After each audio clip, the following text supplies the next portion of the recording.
बहुत बहुत धन्यवाद हरीश जी। सभी पत्रकार बंधुओं को नमस्कार। ये प्रेस वार्ता दो मुख्य बिंदुओं पे की जा रही है। सबसे पहले तो आज पूरे देश के लिए, भारत के लिए, हर नागरिक के लिए बहुत ही महत्वपूर्ण दिन है, क्योंकि आज भारत ने G20 की अध्यक्षता का अहम दायित्व संभाला है और ये एक ऐसा ऐतिहासिक पल है जो दर्शाता है कि आज विश्व पटल पर श्री नरेंद्र मोदी जी के नेतृत्व में किस तरह से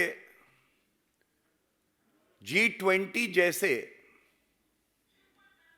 समूह का नेतृत्व कोई कर रहा है तो वो भारत देश कर रहा है। G20 एक ऐसा प्लेटफॉर्म है जो पूरे विश्व की जनसंख्या 2/3 इसमें कवर होती है। जो वर्ल्ड ट्रेड है उसका 3/4 वर्ल्ड ट्रेड इस G20 में आता है और 85% अगर जीडीपी के मानक पर देखें तो ये G20 जो देश है उसके द्वारा जीडीपी के टर्म्स में 85%। आज तमाम अखबारों में आदरणीय प्रधानमंत्री जी के लेख भी हैं और उन लेखों का जो सार है कि लोकतंत्र की जननी अगर कोई है तो वो भारत देश है। ये हमारे लिए गर्व की बात है कि भारत आज मजबूती से विश्व पटल पर आगे तो बढ़ ही रहा है, लेकिन उसके अलावा पूरे विश्व को दिशा भी दे रहा है और एक अहम भूमिका भी भारत निभा रहा है। When the Honorable Prime Minister had very categorically stated that this is not an era of war. Very recently, on an international platform, during the G20 summit, this mantra was adopted by all the nations who were participating. और एक बात और अहम है, हमारे देश का राष्ट्रीय फूल जो है वो कमल है। अभी आदरणीय प्रधानमंत्री जी का वक्तव्य भी देख रहे थे। कुछ लोग कीचड़ उछालने का प्रयास करते हैं, लेकिन एक सकारात्मक सोच के साथ भारत आगे बढ़ रहा है और विश्व पटल पर वो अग्रणी भूमिका भी निभाएगा, ये सुनिश्चित हो रहा है। जितना कीचड़ नकारात्मक लोग जो भारत को मजबूत नहीं देख सकते उछालेंगे, उतना भारत मजबूत होगा। और ये बिल्कुल स्पष्ट है, जैसा कि आदरणीय प्रधानमंत्री जी ने कहा है, as the mother of democracy, and I am quoting from his article, as the mother of democracy, India's national consensus is forged not by diktat but by blending millions of free voices into one harmonious melody. Our G20 priorities will be shaped in consultation with not just our G20 partners, but also our fellow travelers in the global south, whose voice often goes unheard. Our priorities will focus on healing our one earth, creating harmony within our one family, and giving hope for our one future. और मैं इस सकारात्मक बात के साथ एक भारतीय नागरिक होने के नाते ये जरूर कहूंगा कि आज हर भारतीय नागरिक गौरवान्वित है कि हमारा महान भारत देश श्री नरेंद्र मोदी जी के नेतृत्व में नई ऊंचाइयों को छू रहा है और पूरे विश्व को दिशा देने का काम, सबका समावेश करने का कार्य कोई करेगा तो वो हमारी भारत माता करेंगी। ये तो पहला मुद्दा था प्रेस वार्ता का। अब दूसरा मुद्दा जो है ये बहुत अहम है। अहम कई वजहों से है। सबसे पहले ये बताना जरूरी है कि कुछ दिन पहले आम आदमी पार्टी के कन्वीनर अरविंद केजरीवाल, जो वैसे तो छुपे रहते हैं बिल में, बाहर निकलकर आए थे और उन्होंने कहा चार्जशीट दाखिल हुई है और जो चार्जशीट दाखिल हुई है उसमें एक्यूज्ड नंबर 1 कट्टर बेईमान भ्रष्टाचारी मनीष सिसोदिया का नाम नहीं है। आज जो मैं आपके समक्ष रख रहा हूं तो ये एक बहुत बड़ा झटका हो सकता है अरविंद केजरीवाल जहां कहीं भी सुन रहे हो इस प्रेस वार्ता को, उनको लगने वाला है। क्योंकि बताया यह जाता है कि आजकल वो भविष्यवाणी ज्यादा कर रहे हैं। संविधान को देखना, अपनी जिम्मेदारी का निर्वहन करना, कानून की पढ़ाई करना, ये उनकी प्राथमिकता अब रही नहीं है। कुछ दिन पहले भाजपा के दिल्ली ऑफिस से हमने एक प्रेस वार्ता करी थी और हमने बताया था कि कोई भ्रष्टाचारी छूटेगा नहीं। जांच एजेंसियों पर हमारा पूर्ण विश्वास है और कट्टर बेईमान महाभ्रष्टाचारी अरविंद केजरीवाल ये ना समझे, कानून की जो तलवार थी वो उनके ऊपर और एक्यूज नंबर 1 उप मुख्यमंत्री बेईमान मनीष सिसोदिया के ऊपर अब नहीं लटक रही। कल मेरे हाथ में एक एप्लीकेशन है। यह एप्लीकेशन ईडी द्वारा एक अभियुक्त अमित अरोड़ा की रिमांड के लिए फाइल हुई थी कोर्ट में, और जो तथ्य इससे सामने आए हैं यह हमारी जिम्मेदारी बनती है कि मैं आपके समक्ष रखूं, क्योंकि ये तथ्य जो अभी तक इन्वेस्टिगेशन हुई है, विवेचना हुई है, उसके आधार पर है और ये स्पष्ट कर देते हैं कि कट्टर बेईमान मनीष सिसोदिया किंग पिन और भ्रष्टाचार में उनके गुरु अरविंद केजरीवाल के इशारे पर ही ये काम कर रहे थे। और ये जो क्लीन चिट का ढिंडोरा पीट रहे थे, तो जैसा हमने पहले कहा, अब ये प्रमाण के तौर पर कोर्ट में भी साक्ष्य रखे गए हैं, बात कही गई है कि ये विवेचना अभी चल रही है। और मैं अरविंद केजरीवाल की तरह अनर्गल बातें करना, भविष्यवाणी करना, बिना कोई प्रमाण दिए इधर उधर की बात करना नहीं करते।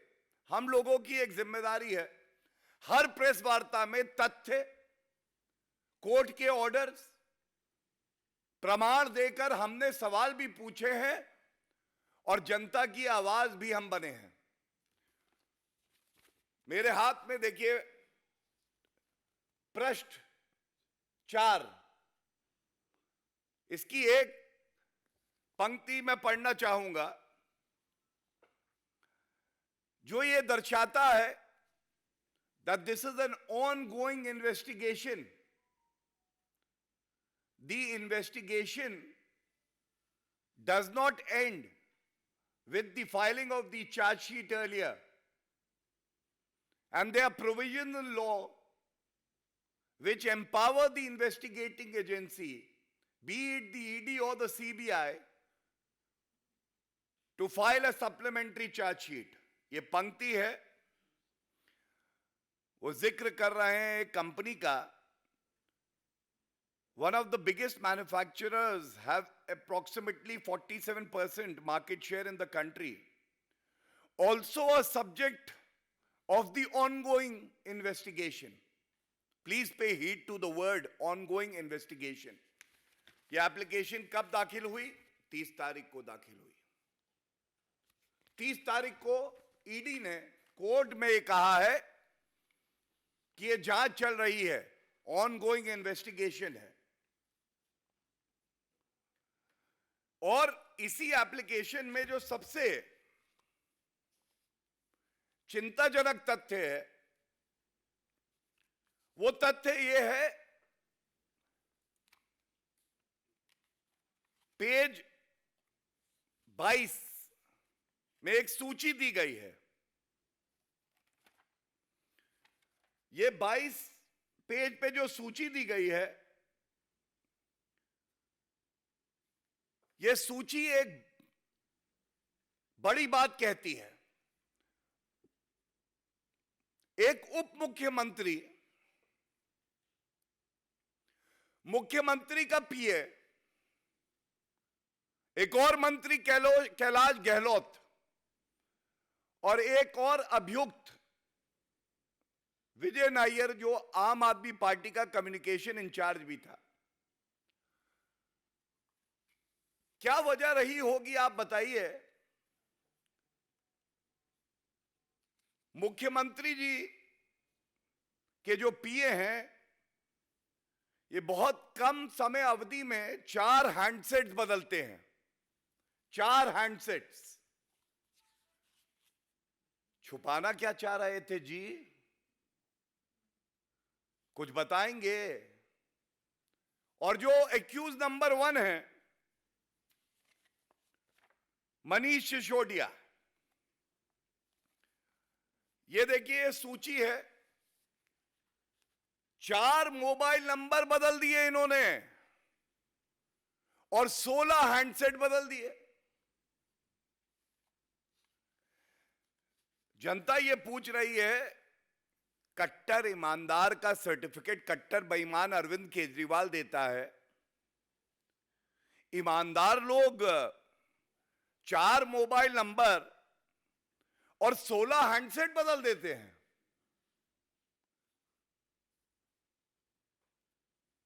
कौन सी मनोहर कहानी थी अरविंद केजरीवाल? वो कौन सी मनोहर कहानी थी जो आप नहीं चाहते थे कि जनता सुने? तथ्यों के साथ बता रहे हैं, इधर उधर की बात ना कर। ये बता, दिल्ली को लूटा क्यों? इसके साथ ही कैलाश गहलोत ये भी बड़ी प्रमुखता से बातचीत में हिस्सा लेते हैं और 3 हैंडसेट बदलते हैं। और विजय नायर, जो कि आम आदमी पार्टी के ही नेता हैं, कम्युनिकेशन इंचार्ज हैं, ये भी 7 हैंडसेट बदलते हैं। और इसीलिए कहना गलत नहीं होगा, अरविंद केजरीवाल को लग गया है भ्रष्टाचार का कीड़ा। अरविंद केजरीवाल को लग गया है भ्रष्टाचार का कीड़ा। जनता को इन्होंने दी है बहुत पीड़ा। पीड़ा इसलिए बार बार आके पूछते थे घोटाला कितने का है। कोई कहता है 5 करोड़ का है, कोई कहता है 100 करोड़ का है, कोई कहता है 500 करोड़ का है। हम बड़ी जिम्मेदारी से कहते थे घोटाला 1 रुपए का भी है तो भ्रष्टाचार है, और विवेचना हो रही है, तथ्य सामने आएंगे। अब जो तथ्य निकल कर आए हैं, ये तथ्य आपको चौंका देंगे। ये इसलिए चौंका देंगे, पहला तथ्य जो सामने आया है, करीब 36 लोगों की जांच हुई जो एक्यूज पर्सन्स हैं, और इन्होंने 170 मोबाइल फोन नष्ट किए। इन मोबाइल फोन्स की कीमत जो आंकी गई है वो करीब 1.5 करोड़ रुपए है। 1.5 करोड़ रुपए के मोबाइल इसलिए नष्ट किए गए कि प्रमाण मिट जाएं, और प्रमाण को मिटाना अपने आप में एक अपराध है इंडियन पीनल कोड में। दूसरा तथ्य, मैं जो भी बात कहूंगा तथ्यों के आधार पे कहूंगा।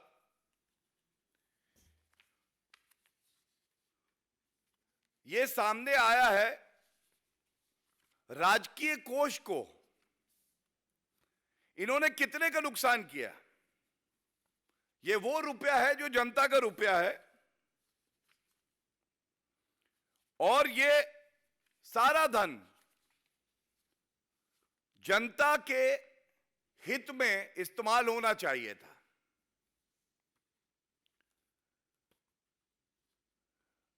राजकीय कोष को पहुंचाया घाटा और बोला जनता के हित को टाटा। कोई मतलब नहीं हमें जनता से। यह रिपोर्ट जो दिखा रही है, इसका पृष्ठ 18 में मैं कुछ बिंदु आपके समक्ष रख दूं, कितना बड़ा यह घोटाला है, और खुद को कट्टर ईमानदार बुलाते हैं। Loss of licence fee due to non opening of L7 vends 719 crore. Loss of licence fee due to non opening of L7 vends 719 crore. Loss of licence fee due to non operational vends, and 4 जगह बताया है उन्होंने 135 करोड़ ये घाटा हुआ है। Loss of licence fee due to surrendering of licence by L7 licence holders during the period बताया है 1036 crore. 1036 crore. Loss of licence fee due to waiver given on account of COVID 142 crore 80 lakh. ये कौन थे? ये मित्र थे अरविंद केजरीवाल के। आधा तो कमीशन में अपनी तिजोरी में काला धन ले लेते हैं, और कोविड के समय में ऑक्सीजन दवाई तो देते नहीं जनता को, उसके लिए केंद्र सरकार सामने आती है, बेड मुहैया कराती है, और ये एक्साइज पॉलिसी बना रहे थे, और अपने मित्रों का जो राजकीय कोष में धन जाना था वो माफ कर रहे थे। इसके बाद 81 करोड़ का एक और लॉस, 27 करोड़, 120 करोड़, फिर एक 581 करोड़ का है, ये पढ़ दूं, due to giving wholesale distribution to private entities and giving profit margin of these private wholesalers to 12%, as against the expert committee report of giving wholesale distribution to government entity. ये expert committee जो है कह रही है कि सरकारी agency करेगी काम। ये अपने मित्रों को कमीशन बढ़ा के 12% करते हैं, 6% किकबैक लेते हैं, ये भी लिखा है, और इससे जो घाटा होता है वो 581 करोड़। अगर इस सब को हम जोड़ दें 2873 crore, 2873 crore, 2873 crores, 2873 crores is the loss cost to the exchequer. And going by what this application says, this application has also talked about from the 12% commission that is paid, 6% comes back as quid pro quo to Arvind Kejriwal. 6% commission का धन वापस आता है अरविंद केजरीवाल कट्टर बेईमान की तिजोरी में। आप अनुमान लगाइए 2873 करोड़, कितना रुपया वापस आया इनके पास? 1400 करोड़ का तो जनता का रुपया जो है वो आपने अपने घनिष्ठ मित्रों को जो भ्रष्टाचारी हैं दे दिया, और आधा 1400 करोड़ इनकी तिजोरी में आ गया। और ये वो व्यक्ति हैं जो बार बार कहते हैं कि हमें भ्रष्टाचार खत्म करना है। जनता पूछ रही है by one get one free, एक हाथ में ठर्रा एक में अद्धा, एक में ठर्रा एक में अद्धा, और निगल गए काली कमाई और बोल रहे हैं भ्रष्टाचार खत्म करेंगे। और ये मैंने एप्लीकेशन दिखाई, अय्याशी अपराधी पार्टी में एक मूल चरित्र है हर लीडर का और कार्यकर्ता का। खाता ना बही, जो कट्टर बेईमान अरविंद केजरीवाल कहे वही सही। लेकिन भारत ऐसे नहीं चलेगा। न्याय व्यवस्था है, यहां पे कोर्ट है। तो मैं आपके समक्ष वो एप्लीकेशन रखने के बाद कोर्ट का ऑर्डर लेके आया हूं, और इस उम्मीद से लाया हूं जो अपनी तुलना हमारे इष्ट और भगवान कृष्ण से करते हैं, कहीं वो भ्रष्टाचारी कंस तो नहीं है। इस बात का उत्तर दें। 14 दिन की कस्टडी मांगी ईडी ने, यह आदेश है, और यह आदेश 30/11/2022 अभी का है, कल। इसमें क्या कहती है न्यायालय, यह मायने रखता है। तो कट्टर बेईमान अरविंद केजरीवाल, एक्यूज नंबर 1 मनीष सिसोदिया, और आपकी सारी भ्रष्टाचारी पलटन, ये सुने जो मैं बताने जा रहा हूं। 14 दिन की रिमांड मांगी। तथ्य देखे एप्लीकेशन में, जो साक्ष्य है, प्रमाण है, और कोर्ट ने यह कहा, hence in view of the above facts and circumstances, the accused is being remanded to the custody of ED for a period of 7 days. ये accused है अमित अरोड़ा। अमित अरोड़ा, जिनका बड़ा याराना लगता है अरविंद केजरीवाल मनीष सिसोदिया से, जो बताया जाता है उन्हीं के इशारे पे वसूली करके रुपया वापस कर रहे थे इन्हें। तो ये वाक्य पढ़ने के बाद एक सवाल और पूछा जाना चाहिए, वो ये है कि अरविंद केजरीवाल जी, जो न्यायालय है हमारे देश का, संविधान के तहत जो कार्य कर रहा है वो तो इस आबकारी घोटाले में अभियुक्त को 7 दिन की ईडी रिमांड में दे रहा है, और आप कहते हैं कि घोटाला हुआ नहीं। यह बात अलग है कि पॉलिसी आपने वापस ले ली। और अरविंद केजरीवाल जी, थोड़ी शर्म बची है तो संविधान की शपथ लेके ही आपने मुख्यमंत्री पद ग्रहण किया था, तो संविधान को तार तार करना बंद करिए। और जो सवाल हम लोगों ने उठाए हैं, कृपया करके इन सवालों का उत्तर दे दीजिए कि अगर आप ईमानदार हैं, उप मुख्यमंत्री एक्यूज नंबर 1 भ्रष्टाचारी नहीं है, तो ये मोबाइल क्यों बदल रहे थे? कौन सी मनोहर कहानी, कौन सी काली दाल है जिसको आप छुपा रहे थे जनता से? और उसके अलावा मैंने आपको न्यायालय की टिप्पणी बता दी। यह केवल एक बात दर्शाता है कि ये जो एप्लीकेशन मैंने आपको दिखाई, इसमें 9 बार एक्यूज नंबर 1, 9 बार एक्यूज नंबर 1 भ्रष्टाचारी, कट्टर बेईमान मनीष सिसोदिया का नाम आता है। क्या मजबूरी है आपकी कि आपके जो मंत्री हैं वो तभी मंत्री बने रह सकते हैं जब वो कट्टर बेईमान हो, भ्रष्टाचार करे, चाहे वो मनीष सिसोदिया हो, चाहे वो सत्येंद्र जैन हो। और 9 बार जिस व्यक्ति का नाम आता है और यह कहा जाता है जांच एजेंसी द्वारा कि अभी विवेचना चल रही है, तो जिस तरह से आप अपने बिल में से उस दिन निकले थे, आज इस प्रेस वार्ता को देखने के बाद जो जनता के सवाल हमने आपसे पूछे हैं, आप उस पे उत्तर जरूर देंगे, यह हमारी उम्मीद है। धन्यवाद। जी प्रफुल्ल।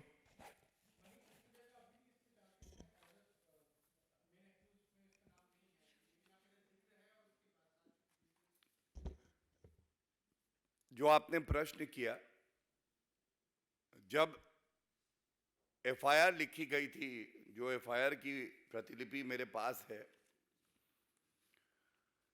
तो एफआईआर जो है वो विवेचना की शुरुआत का केंद्र होता है। और ये देखिए, हाथ में एक्यूज नंबर 1 तब मनीष सिसोदिया थे,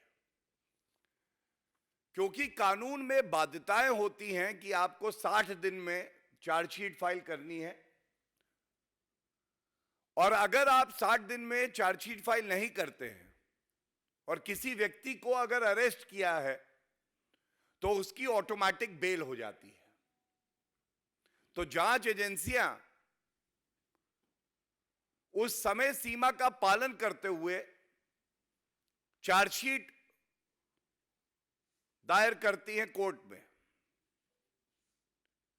और जिस दिन यह चार्जशीट फाइल हुई, इस प्रेस वार्ता की जरूरत इसलिए पड़ी कि अरविंद केजरीवाल जी वैसे तो कहीं छुपे रहते हैं, बाहर निकल के आए और उन्होंने कहा कि देखिए, जिस जांच एजेंसी को वो कह रहे थे कि भाजपा के इशारे पे काम कर रही है, उसी की रिपोर्ट को कहते हैं सही है, नाम नहीं आया उप मुख्यमंत्री का।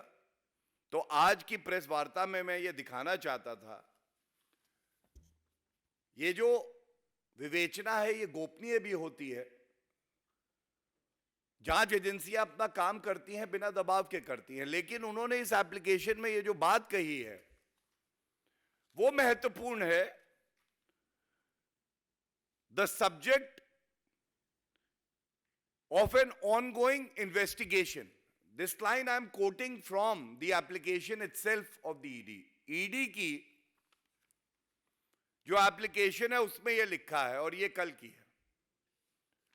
तो निष्कर्ष यह निकाला जाएगा कि अभी जांच चल रही है और सप्लीमेंट्री चार्जशीट का प्रोविजन कानून में है।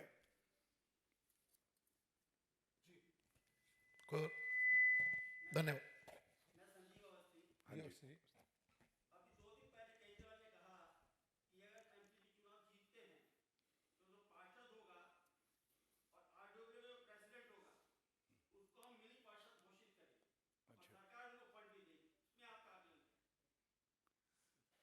देखिए, जनता का आकलन यह है कि मैं याद करना चाहता हूं अरविंद केजरीवाल जी के ही वक्तव्य।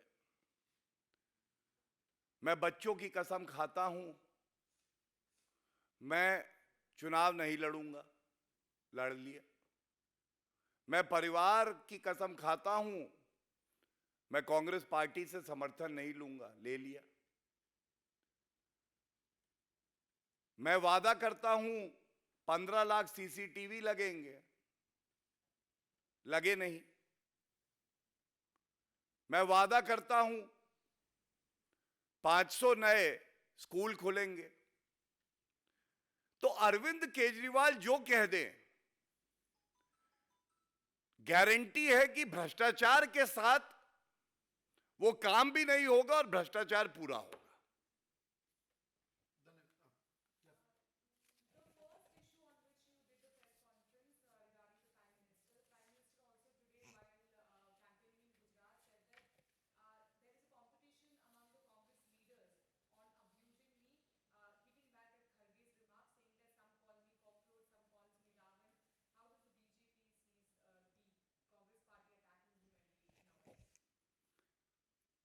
देखिए, वो पंक्तियां है ना,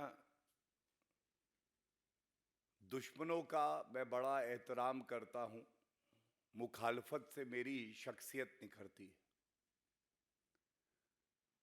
तो हमारे आदरणीय प्रधानमंत्री जी वो व्यक्ति हैं, आप उनकी जितनी चाहे आलोचना कर लीजिए। भारत की 130 करोड़ जो जनता है, उसके दिल की धड़कन, उनका विश्वास, उनका अहम, जनता जानती है कि हमारे आदरणीय प्रधानमंत्री जी हर क्षण भारत के नागरिकों की चिंता करते हैं और देश को आगे बढ़ा रहे हैं। और एक बात मैं और जोड़ दूं, जैसा मैंने कहा कि G20 की अध्यक्षता भारत को मिली है, ये बहुत ही स्वर्णिम पल है हम सबके लिए। और ये आत्मचिंतन का समय है उन लोगों के लिए, शुभ अवसर है इसलिए नाम नहीं लूंगा, जो कहते थे कि भारत में हर जगह मिट्टी का तेल डाला जा रहा है। भारत में मिट्टी के तेल को डालकर जलाने की बात करने वालों को आज सोचना चाहिए कि भारत की खुशबू, भारत की सुगंध, भारत का यश, भारत का नाम, भारत की कीर्ति आज पूरे विश्व में कैसे फैल रही है।